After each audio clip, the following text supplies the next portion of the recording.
Hello, welcome to the DC Discourse. I am Nathan Peterson. I'm Dallin Poulter. And we are very excited to have you here for our first real video. If you didn't see the intro, that's fine. We're going to get started with the meat of the reason why we're doing this great YouTube video. If you haven't watched the intro, be sure to go back and watch it, just so you can get a good idea of kind of what we're going to be talking about.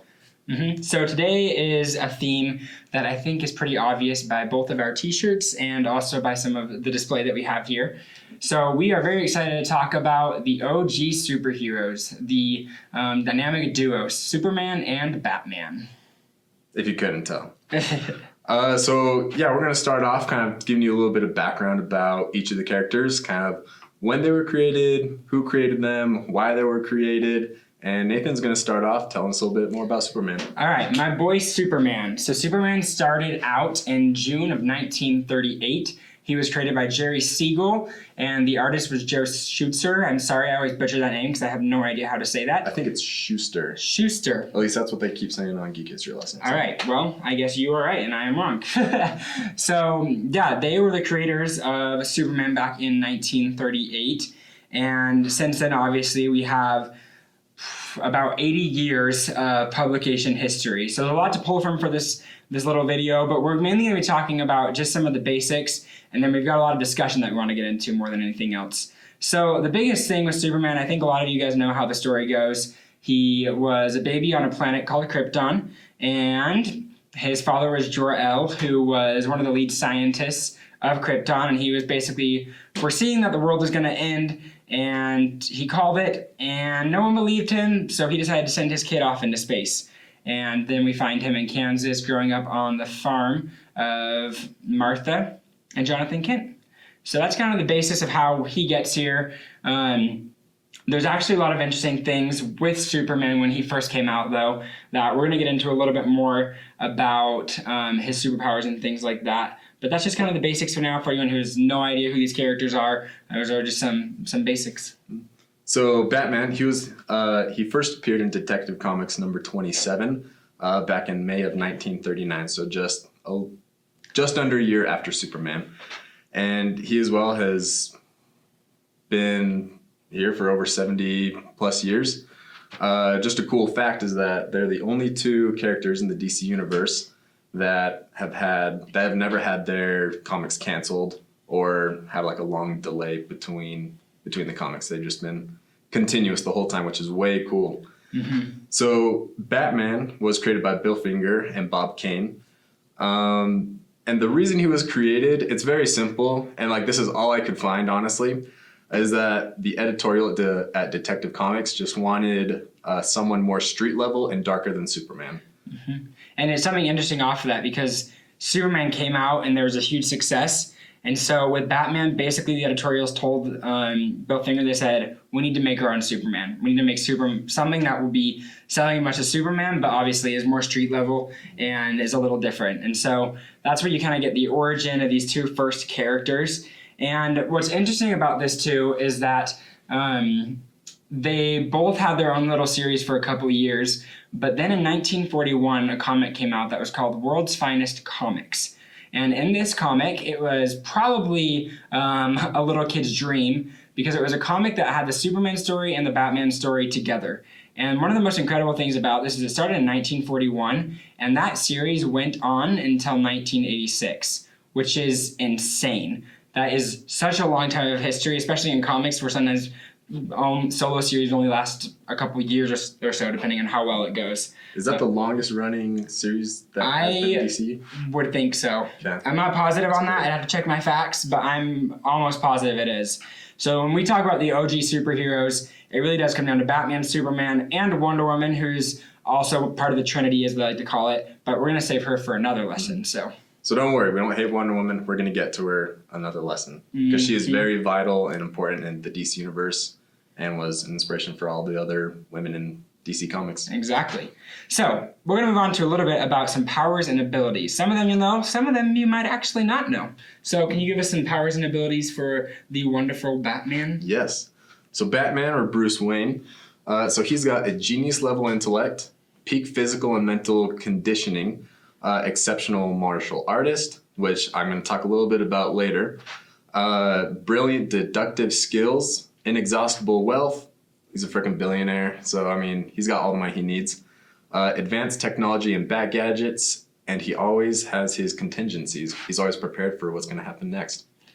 So, quick question on that. How good of a detective is Batman? So Batman is the greatest detective in the whole world. Better than any cop, better than any other superhero. Like, if you need detective work done, you better call Batman. That is Not perfect. Bruce Wayne, because he doesn't know. But call Batman, because he's the best. He's the greatest detective of all time. Perfect. So I'll go a little more about powers and abilities of Superman. And one thing I love is the difference between these two, because with Batman, it's obviously a lot more intellect and money.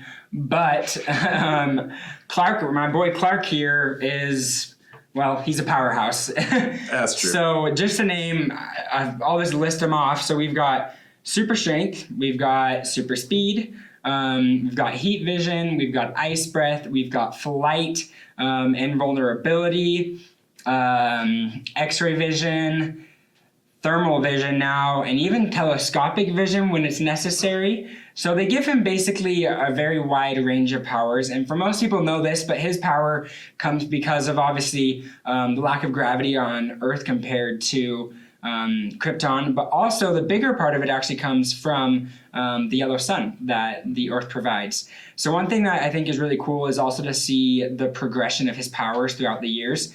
I remember when I first read the 1938 issue, the first issue of Superman, his powers weren't as OP as they are today. So he was actually only able to leap buildings, he was invulnerable, and he had super strength. But there was none of these other powers that were there. He was just known as kind of like a strong man, right? He was basically an extreme strongman. And then obviously throughout the time, it's just kind of evolved into the character that we have today.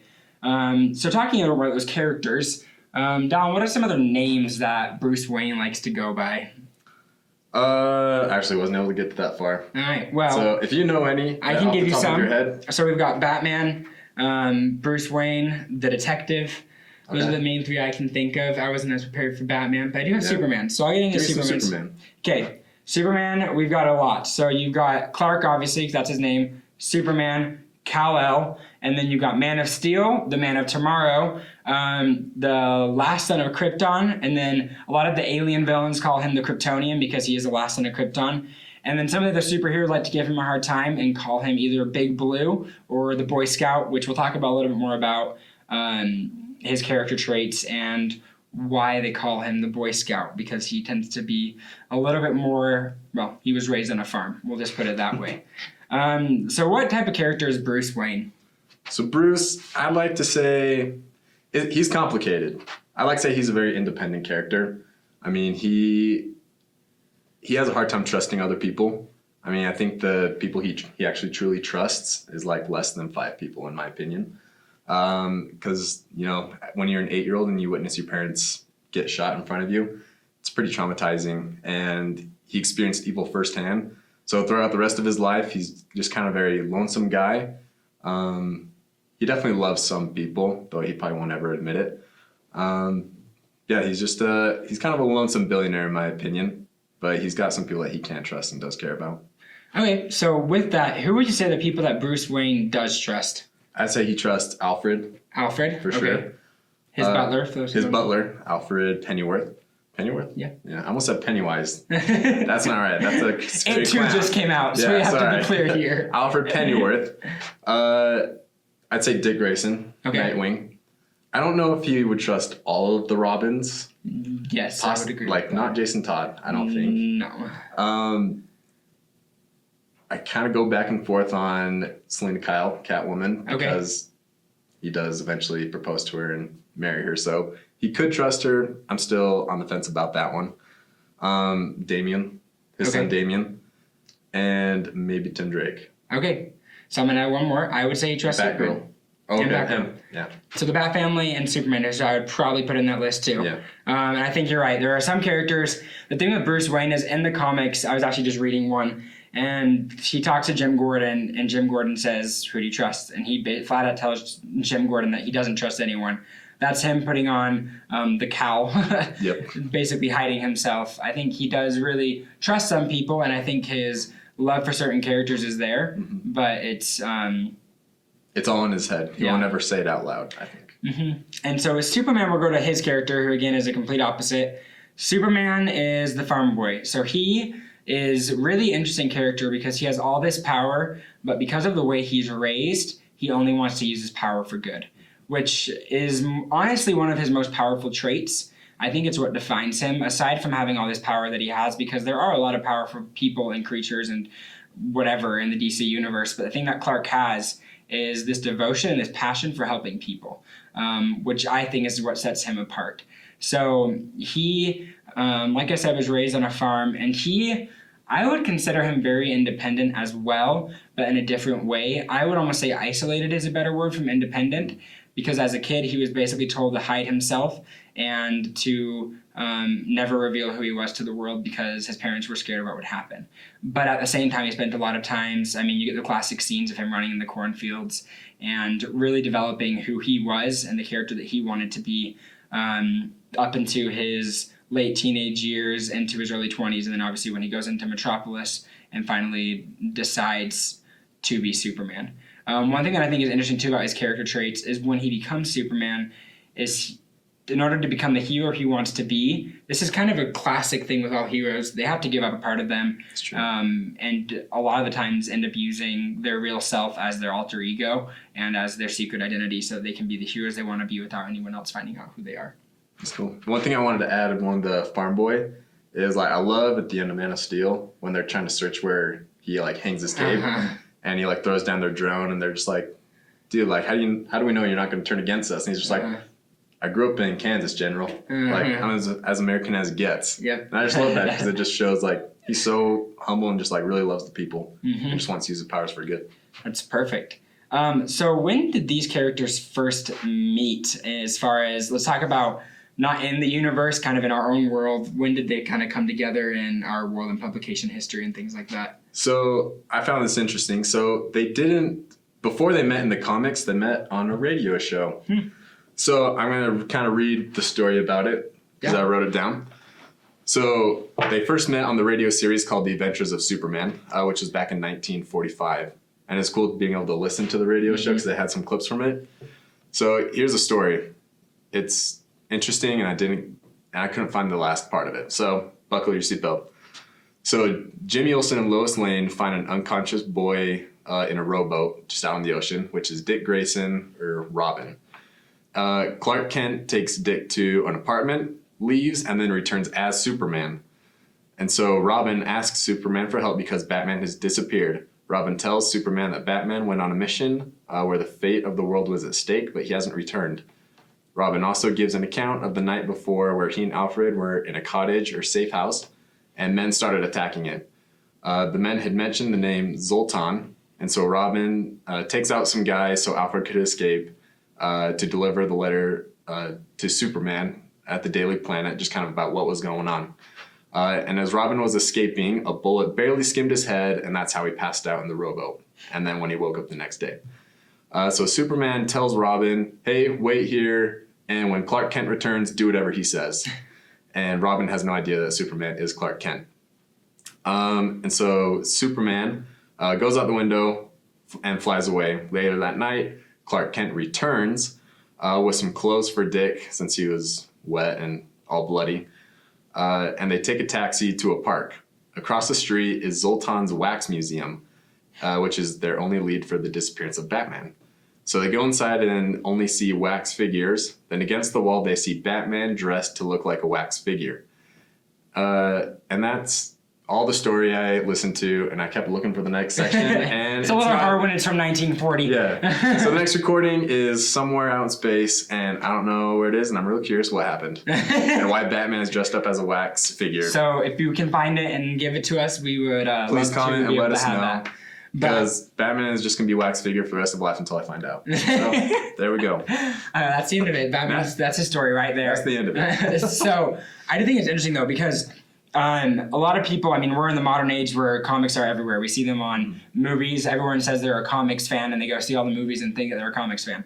Anyways, that's another tangent. But That's another tangent. It's cool because there's a huge influence of other media on comics. I mean, they first met on a radio show, and then I think you were telling me, when was it they met in the comics then afterwards? They met in the comics seven years later in 1952 in Superman number 76. Yeah, and that's pretty common to see things like that. I mean, even recently, to kind of go on a little rabbit hole for a sec, with Aqualad, for example, I don't know if anyone's ever watched the Young Justice show. He was created... Very good. You should watch it, by the way. They just finished the third season, and it's great. But Aqualad was created for Young Justice. Well, Cal was. And... What's his... Calder, I should say. Not Calder? Yeah, Calder. I should probably not confuse that. But Calder was created for the show, but they wanted to introduce him to comics first. So I think it was Jeff Johns they hired, basically to... He had 6 months to throw him into comics really quick, so it seemed like he'd been around for a while, but he was created for TV.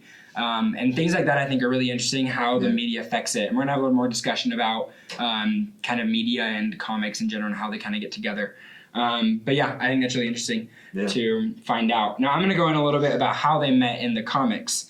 So it is kind of cool. I was reading something in a story by Jeff Loeb, I think I'm pronouncing his name right, about Superman and Batman, and it's a great series about some of their adventures and them fighting Lex Luthor. But at the very end of the story, it goes back in time to when they first met, and it shows both of their perspectives. It was right after Bruce Wayne's parents had died, and Alfred decided that he wanted to take Bruce Wayne on a cross-country trip to kind of get his mind off of things. And they had a flat tire right in the middle of Smallville, Kansas.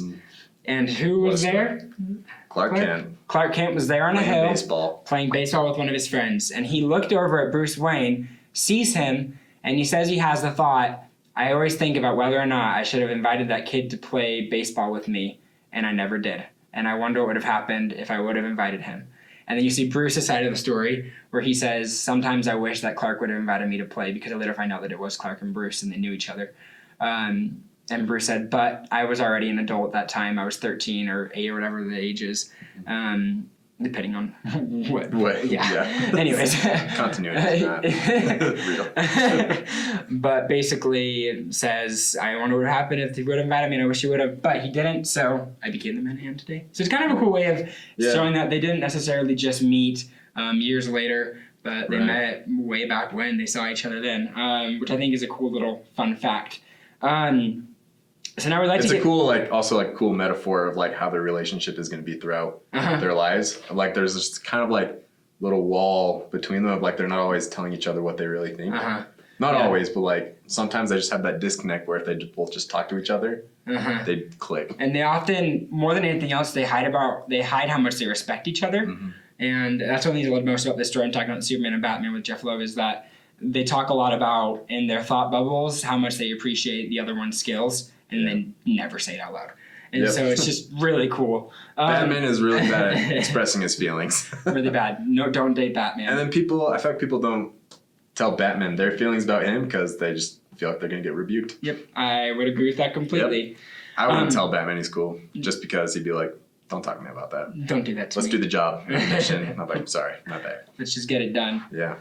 So what would you say these characters kind of exemplify in their own right? What makes them the only characters in history that have had over 75 years of publication without a stop? They have never not had a Superman or Batman title.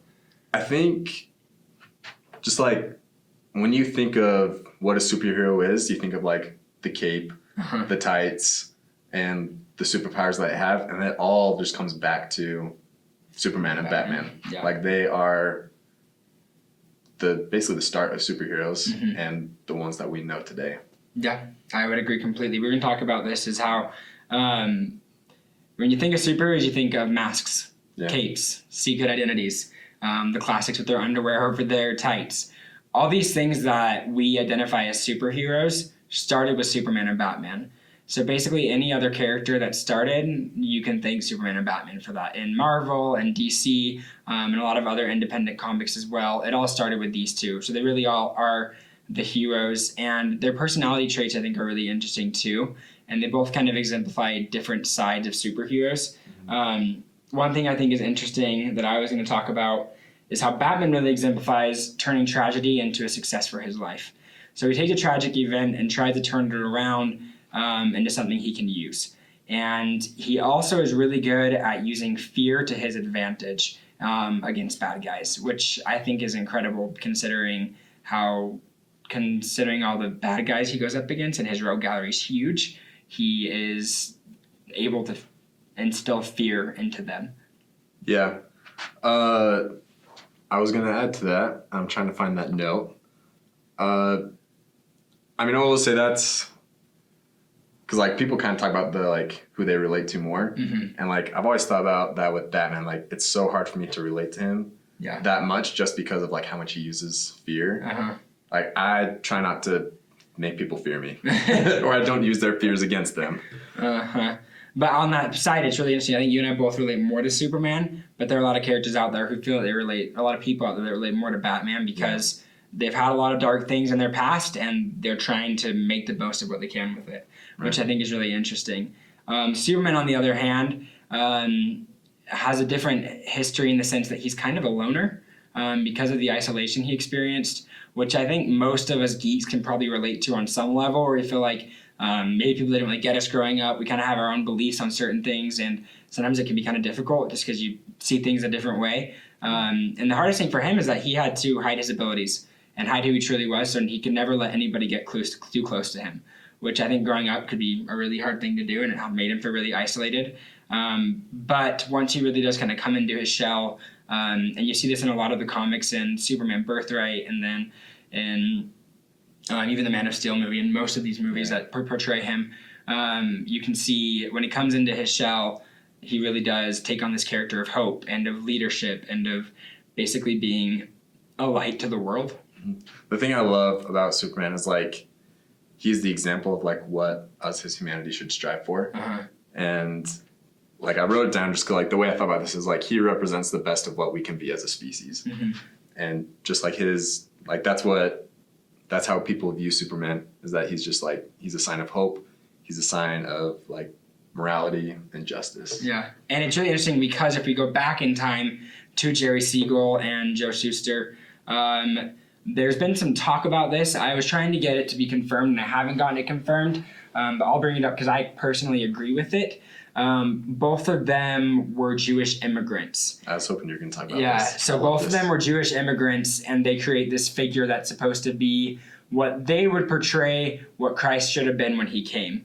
So it's really interesting how they view that. And obviously, we don't need to get into the belief system of the Jewish people or Christians and everything. Right. But I do think it's interesting that these Jewish immigrants said, we want to create a hero of what we think our Savior should be. And they create a hero that can do incredible things. So I think it's interesting. Yeah. It's a really interesting fact that these Jewish people are kind of able to put in their culture a little bit into the character. And it's obviously evolved into what he is now, too. So I think that's a really cool aspect. So you want to talk a little bit kind of how they're like the archetypes of superheroes, just kind of going along with what we talked about, because we discussed it a lot already. Yeah, so we mentioned it. We can talk a little bit of that in the legacy too, right? So we talk about how they're the capes, the masks, everything that they do is really the archetype for anything. And so I wanted to go over a little bit more with this. Let me just pull it up in my notes. While you're pulling that up, I just want to read a quote that I saw online.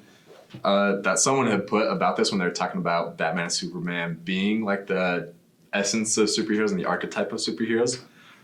So it says, and they didn't have like who quoted this, so I was able to find it. If you want to look it up, you can see who finds it, but this is not me or Nathan.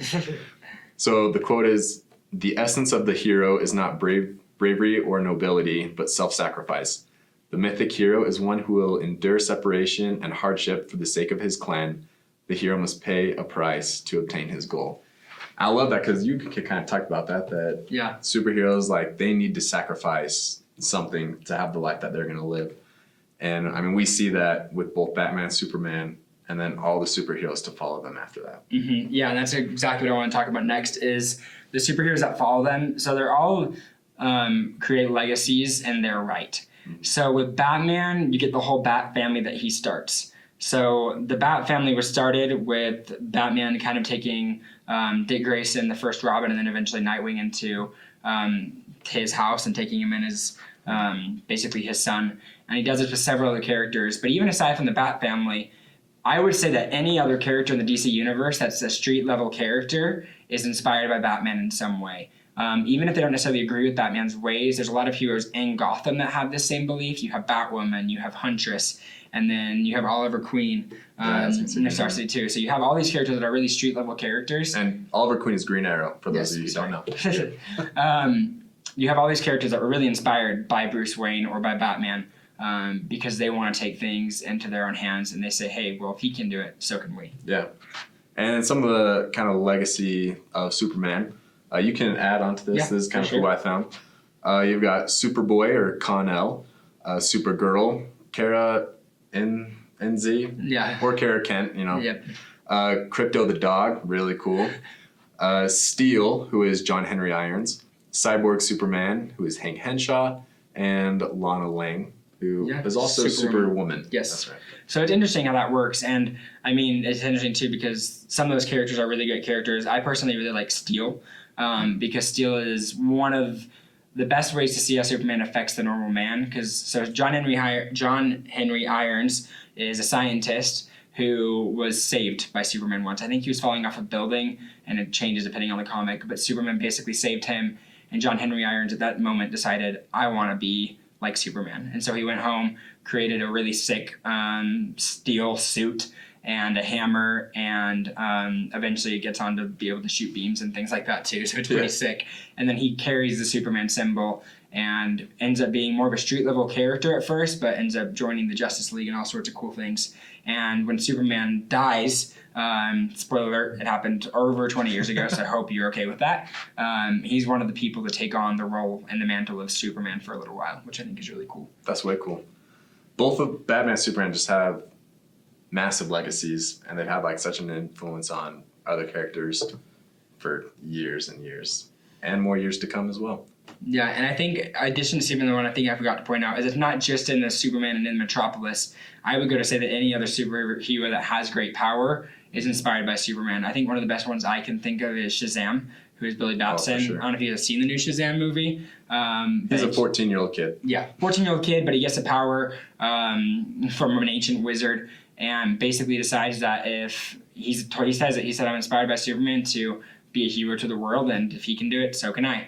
So it's pretty And kind of along with like another hero that's not really in like Superman's family or legacy is also Dick Grayson. Yeah, like that's a great way. Nightwing. He and Superman have like such a tight brotherhood and relationship, and there's times when Dick wants to talk about stuff, but he doesn't want to go to Batman. So Bruce doesn't talk. Bruce doesn't talk, and he just has that hard shell on the outside. So Dick or Nightwing, he'll go to Superman and he'll talk to him. So just really quick off of that, do you know where Nightwing got his name from? From Superman. He did. So it's such a cool story. It is an awesome story, and when I learned this, I thought it was so cool. So Nightwing, when he decided he was too old for Robin, when he outgrew it, he went to talk to Superman to figure out, hey, look, I kind of want to leave Bruce, do my own thing for a little bit. I'm getting to that age. Also because Bruce fired Dick as Robin. Yeah, so he was done. Yeah, he was done. And he was talking to Superman, and Superman mentioned that back on Krypton, there was a vigilante who stood up for what was right and stood up on a street level helping people, and his name was Nightwing. And Dick really liked that name, so he took it as an homage, because it still is an homage to kind of the Bat name with a bird being in there and kind of a flying creature, but also an homage to Superman and his kind of legacy and ancestors in Krypton. Yeah. It's way cool. Honestly, we talked about this at the beginning. Any character in the DC universe or in the Marvel universe too, because of their legacy, has been influenced by Superman and Batman. If not directly, just by the stories that are told. There are a lot of stories and tropes and kind of archetypes that are carried over.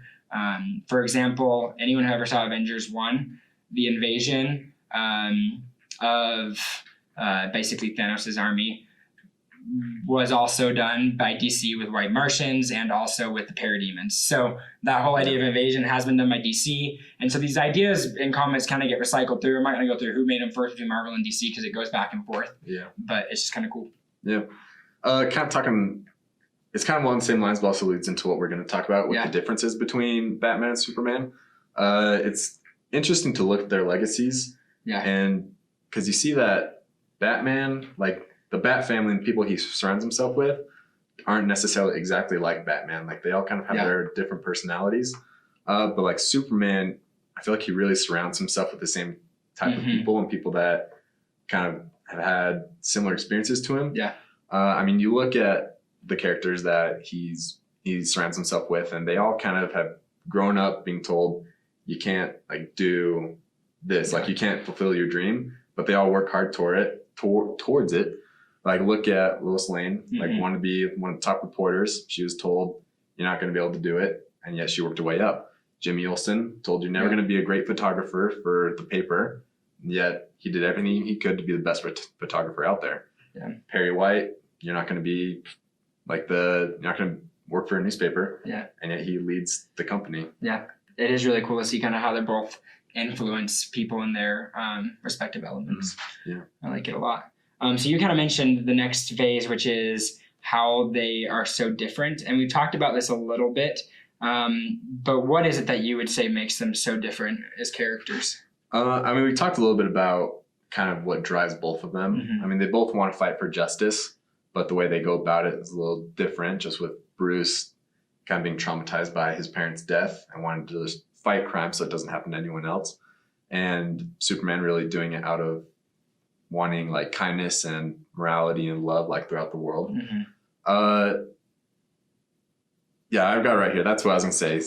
Batman kind of has like a vendetta against injustice. That's what I was going to say too. Where Superman fights for dignity, honor, and justice. Yeah, so it's interesting because they both want to make the world a better place, but Batman wants to make the world a better place because he thinks it's a pretty crappy place right now, whereas Superman does it because he wants to inspire people. So they both fight for the same thing, but their reasons for doing it are very different. And I think that's why they often butt heads, but also why they respect each other so much, because they're both going to go to any element to be there for each other to kind of help fight their battles.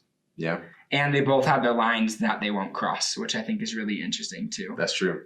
Their moral codes are both very strong, even if they draw the line to different places. They both have very strong moral codes that drive others crazy. With Selina Kyle, for example, she gets really mad at Batman for not killing a lot of the times. Yeah, because she is very much into killing Yes. a lot of the time. And she basically says to him, she says to him, I can't believe that you won't kill certain characters like the Joker, for example. Yeah. And so like Superman, he doesn't kill because he believes there's a better way of dealing with evil.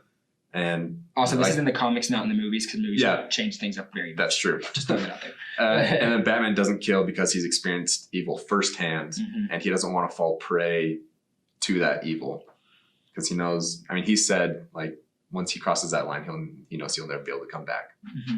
So talking about the differences in everything, what is it about each of them that complement each other so well when they do teamwork and everything? So kind of one of the biggest things is that you can see that you can count on them both to do the right thing, like no matter what. Even though it might be different ways, like you know that they're both going to do the mission, get the job done, and do what is right, honestly. Yeah. And I'm just going to mention something that I actually talked about on my Instagram posts about Superman and Batman. And it just is a couple words to kind of think about. You've got the brains and the bronze. You've got flexibility and firmness. You've got strategy and leadership. And then you've got fear and hope. So you have these things that are contradictory. And when they put together, they make this really great teamwork. Yeah. They balance each other yeah. out, just kind of in the same way like Bruce and Dick Grayson balance each other out. Yeah, exactly. And so it's just a really, really cool dynamic to see between the two of them. And again, you see it again with other characters, with Dick Grayson and other characters down the road. And I think another cool way that they complement each other is that they're both kind of like inspired because of their parents. Yeah. I mean, it might be in different ways, but like Bruce saw his parents were murdered and he wanted to dedicate his life to preventing crime and evil in Gotham. And so his parents were kind of the reason he became Batman.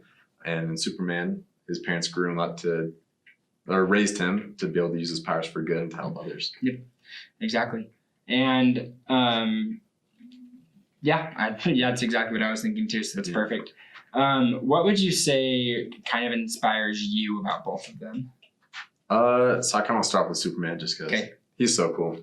I think like Superman inspires me because he really just wants to do what is right, and he really wants there to be hope and like dignity and kindness throughout the world.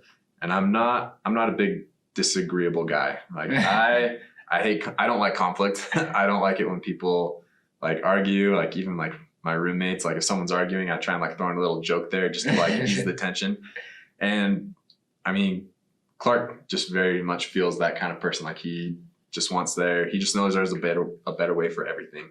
And he wants there to be hope and happiness. And that's how I feel. And then so many people look up to Superman as a sign of hope and just know that he's going to do what's necessary. And I always want people to be able to look up to me that way as well. Yeah, I think that's perfect. And all those go obviously mentioned the making of Batman later. So Superman for me, Dallin can attest to this since he's known me for so long, has kind of always been my favorite hero, and I've been known to love him for a very long time. I would say in high school it was even one of my defining traits as being a Superman fan. Yep. I think everyone in high school did love Superman. Even people I didn't know. I don't know how it happened, but anyways, it did.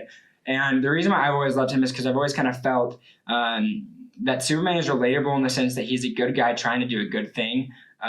But also sometimes feel like he's an outcast because of trying to do the right thing. And I think a lot of the time, especially in the world we live in today when there's so many terrible things out there, it's hard to be a good person. And I think it's really important to have someone you can look up to and to be a good person. Superman to me was always kind of like someone I could look up to and someone I could be like, yeah, I want to be like that. I want to be able to inspire people and be able to help people to do the right thing and maybe punch a few bad guys in the face along the way. That's true. Especially guys at the gym that take our stuff. Yeah, when exactly. we're using it. I mean, we feel that. But I definitely do get texts from Nathan often when he's reading a Superman comic or watching one of the cartoons or movie. He's just like, man, I can't believe how much I relate to this guy. Yeah, I think we'll get into this more, but just like his coming of age stories where you see him with all this potential and not being able to use it for his own good.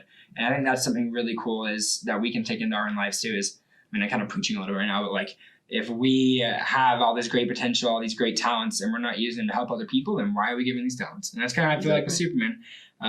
Now, to move on to Batman a little bit too. Batman to me is an inspiration in the sense that he, to me, is basically the legacy. He is able to inspire people to follow him in a different way than Superman is too, because Superman inspires the general people. But anyone that gets close to Batman wants to do what Batman does. And I think he's the perfect teacher. And I think he's really good at teaching those around him to become their best selves and to use their darkness as a strength. And I think that's what I most admire is we all have darknesses no matter what it is. And Batman is the perfect example of how to, maybe not perfect, he's kind of psychotic, but he uses, at times, yeah, a lot of the time. But he uses a very dark past to make something good of his life, which I think is a good thing to think about. And kind of going along with that is, like I said, Superman kind of inspires the general people. But I love that Batman really inspires, like, he chooses kind of who he wants to inspire. And I mean, like, as someone who has, like, nieces and nephews and people younger than me, like, I never had younger siblings. But being able to, like, look at my nieces and nephews and just be like, I kind of want to inspire them each in, like, certain ways. And like, just, like, be a good example, a good uncle to them. Like, I feel like I relate to Batman that way as well. That's awesome. And I love what you said about just everyone's got their demons, and Batman uses that and creates it to turn into a strength. For sure. It's very inspiring. So I have one last question before we get into our last section. Our last section is going to be our favorite section. We talk about some of our favorite depictions of these characters. But one last question, which is two more actually. Sorry, got two more questions. First one is, how do these characters hold up in the modern world? Obviously, they're both very old characters. How do they hold up now that we're in the basically 2019? Yeah, I was excited to talk about this one because very often when I talk to people, they tell me that Superman is boring. They tell me Superman is outdated and that he's just like too OP and whatever, and they don't like him because of that. And my main argument is basically comes down to like one sentence where I try and tell people is that, I'm going to find it right here, just the way I wrote it. When you fight for kindness and what is right, like, you're never outdated out of style. Like, Superman, for the almost 80 years that he's been a character, he hasn't really much been like switched about what his morals are. Yeah. Is that he's always going to stand for right and justice, and he's going to fight for kindness, and it's not going to waver from that. And so I think he holds up well because, like, the world continues to change and kind of people's views like change as well, and to see like what is necessary and what's right. But Superman is kind of like that firm foundation of like what the world should strive for.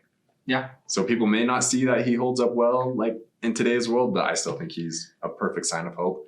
And that if we start turning away from kindness and hope, then the world's going to be a bad place. Yeah. And one thing I think is really interesting that a lot of more modern comics talk about, especially with Superman Earth 1, is when he does show the world that he's Superman and kind of come out to the world of Superman, that the world isn't as accepting as they were back in the 1930s, which I think is a good way of adapting him to the modern age. Right. Because yes, he's just a good guy trying to do the right thing, but just as the normal world is skeptical of him, and the comics themselves are skeptical of him too, which I think is honestly one of the best decisions that editing made. Yeah. Is making it so Superman is still this Boy Scout hero, but not everyone's fully on board with him because of the tragedies that they've seen around them. Because to me, he holds up super great. His character, like you said, he hasn't changed over the years. He's still a very good guy, just basically based in his morals and wants to do the right thing.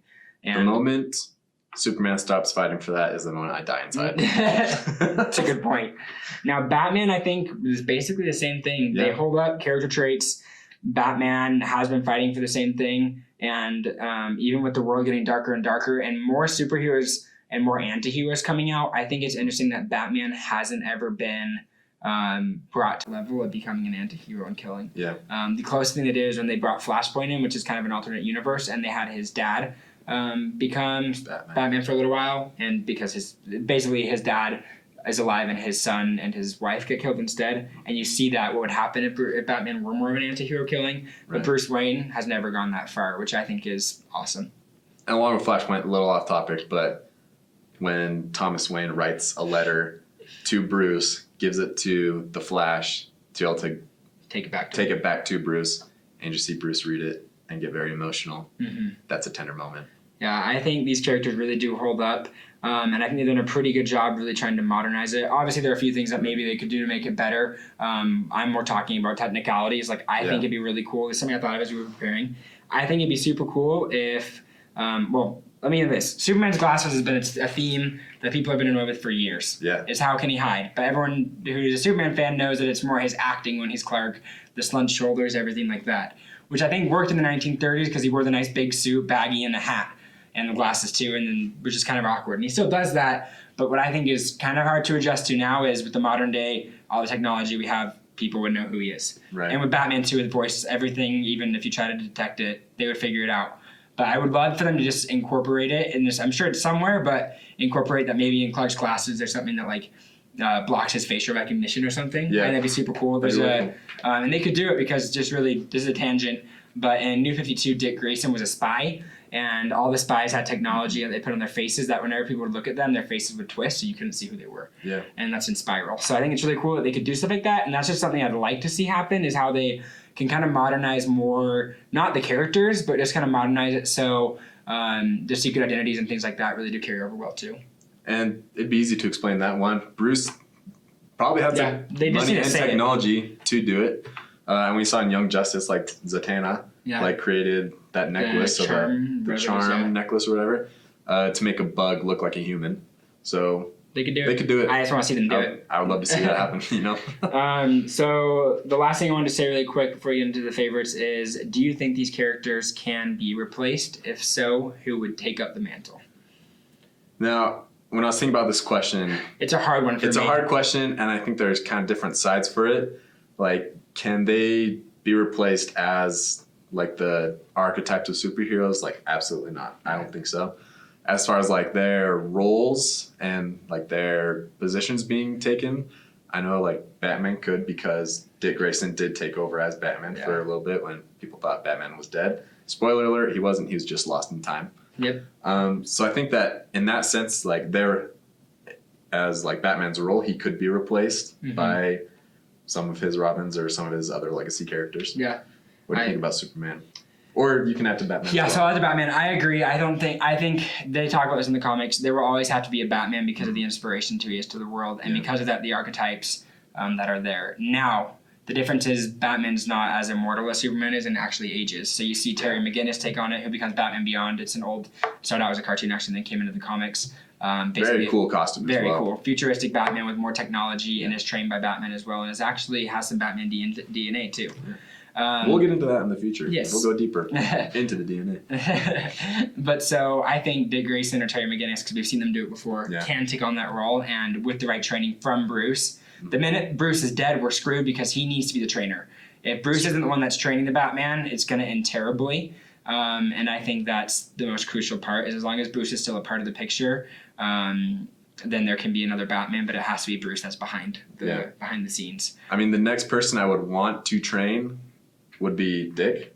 Yeah. But I mean, he's still like, it's still important for Bruce because of his attitude and the way he looks at the world. Yeah. And the way he trains is so different.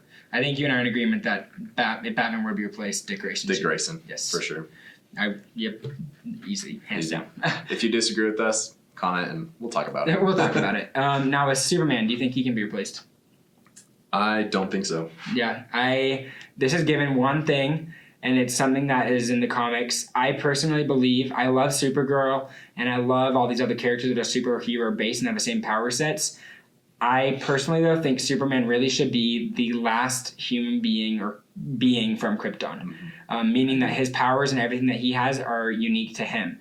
That's not to mean Supergirl and Superboy can't be around. Superboy's a clone, so that would work. I think Supergirl should be from a different planet that was maybe by like Daxam or something. But anyways, that's what I believe, and I don't think Superman can be replaced because of his powers and because of how he was raised. Yeah, and especially with him being like the last son of Krypton, like he is like the link between those two worlds. Yeah. And he, like his father, the way he says in the movie, but also in the comics, is that he was sent here to be like an example to us. And if he is the last son of Krypton, like no one else is going to be able to fill that role and take on that mantle. Yep, agreed. So really quick, we'll just go into kind of the last section, our favorites. So we're going to our favorite comics. Yeah, our favorite comics, and then favorite depiction of the character in other media. So just name off a few of your favorite comics. So With Superman for first. Superman, I kind of have two for each. So for Superman, I have Action Comics number 775 and Superman Earth 1, which I recently read and loved. Mm-hmm. Great. For me, for Superman, I've got Superman for All Seasons by Jeff Loeb again, and then I've got All-Star Superman, which is a Grant Morrison, and then Superman Earth 1 is on mine as well. Also Superman Birthright with Mark Waid. I've heard those are great. They I are do have really All-Star Superman on my list to read. Yes, next. it is amazing. I did want to kind of read one of the Okay. panels from Action Comics 775. It's way cool. I'm going to try and like give you the gist of the story. Is that Superman, he's looked at as like outdated, and like he's a little bit older, and the people are just like, your ways aren't working. Like superheroes just like need to kill each other, like kill whoever's doing the awful stuff. And so he's going up against these quote unquote heroes. They're evil. Like they're killing other people. It is to prevent awful things happening in the world, but they're still killing. And Superman is just really trying to get the point across, like, we can't kill. So he goes to fight them, and they're like destroying him. Then Superman gets the strength and makes it look like he killed them, but he really didn't. And the last panel is that he's kind of talking to that leader. And he says, give me 5 seconds to pull it up. So Superman says, I wouldn't have any other way, talking about not killing. I wouldn't have it any other way. Dreams save us. Dreams lift us up and transform us. And on my soul, I swear, until my dream of a world where dignity, honor, and justice becomes the reality we all share, I'll never stop fighting, ever. That is That's beautiful. so cool. That's awesome. You, like, doesn't matter if you haven't read any of the other Action Comics, like, you can read that one without having any other knowledge and understand what's going on. Yeah. And just see, like, really that just shows who Superman is inside. Yeah, that's awesome. Now with Batman, what are some of the ones you like? So I've got The Court of Owls. That's what I have on mine too. I have Batman Rebirth, and it's specifically one spot from the first issue that I'll read. And I thought I'd put another one.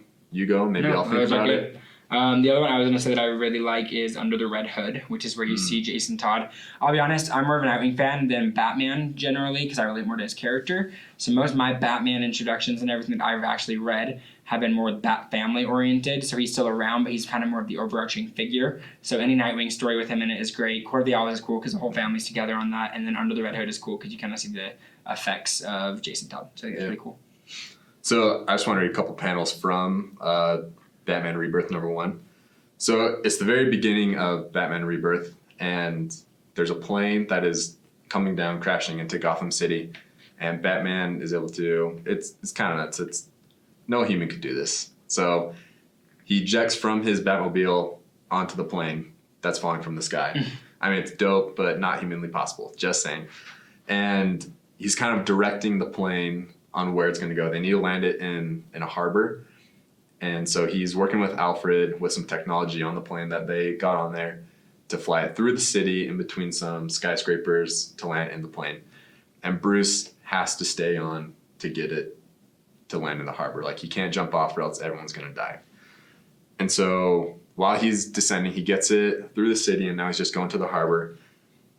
And he's talking to Alfred on their comms, and he says, Alfred, yes, sir, anything. He's like, would they, mother and father, would they have been proud? Is this a good death? Alfred says, yes, Master Bruce, they would have been proud. As proud as I am, sir. As proud as I always have been. Please, my boy, rest assured, it is certainly a good death.